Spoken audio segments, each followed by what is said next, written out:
Eu sou o Guto Capucho, eu sou candidato a vereador em Cachoeira pelo PSOL. Meu número é 50789. Hoje no Facebook, uma aluna minha, Beatriz Santos, me perguntou por que eu quero entrar na política. Beatriz, são várias as razões.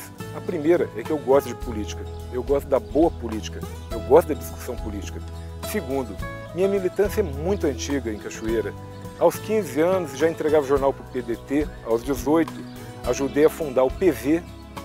Na época da faculdade militei muito no PCdoB, fui filiado do PT e hoje sou presidente do PSOL, um partido que eu fundei em Cachoeira Paulista. E o terceiro motivo, além de todo isso aí, é o seguinte: eu como cidadão eu quero dar minha contribuição para Cachoeira.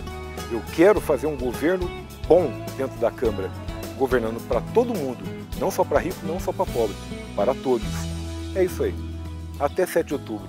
Meu nome é professor Guto Capucho, meu número é 50789. Muito obrigado.